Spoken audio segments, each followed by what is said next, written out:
one of the most fundamentally important of all principles, and this hasn't changed in all of eternity, is that you have to regulate before you can reflect. That the dysregulated mind cannot think. We make terrible decisions when we're emotionally dysregulated. We make terrible parenting decisions when we're emotionally dysregulated.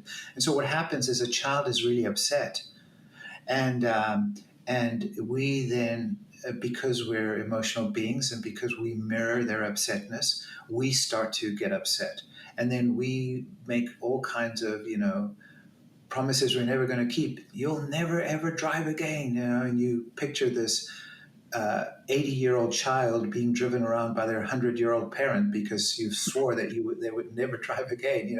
Of course, that's not true. So before you can have any kind of reflective, introspective, productive discussion, you have to regulate. And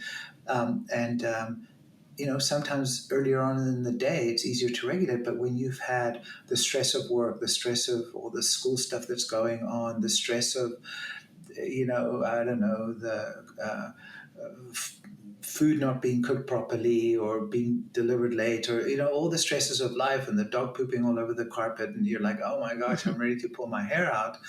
And then your child says that the teacher wants to talk to you because you haven't handed in your homework, and you're ready to lose it.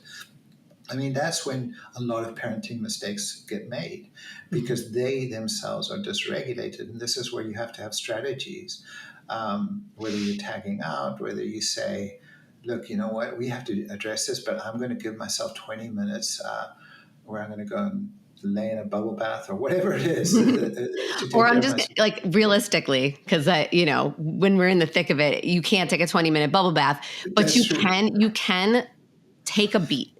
You Yeah. can say, hold on, I'm Yeah. too hot right now. Right. I'm going to go, Yeah. going to splash some cold water on my face. I'm going Right. to take a breath. Right. But we forget, I think we do think, well, if I can't take a 20-minute bubble bath, there's no other alternative. Right, So right, I'm right, just right. coming in hot. Right. And I think you bring up a very good point, which is regulation is a family systems issue. It's not a child issue. If Exactly. we are all kind of connected, our nervous systems are all connected.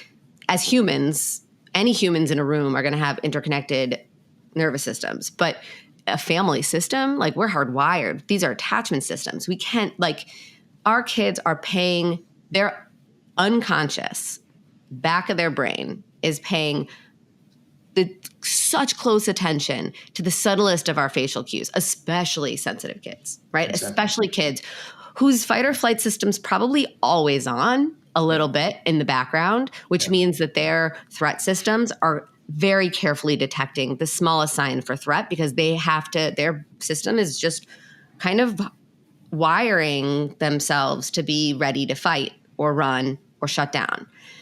And so when you come in from that long day of work and you got just that sort of flat face and your shoulders are hunched, you don't have to say a word. You could even say, hey, love, I'm so glad to see you. I missed you. How was your day?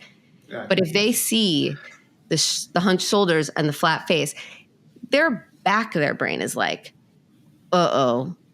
And then they start to get more agitated. And then they start to, and again, with really little kids, they're not going to say to you, you seem tense and that's making me uncomfortable. Yeah.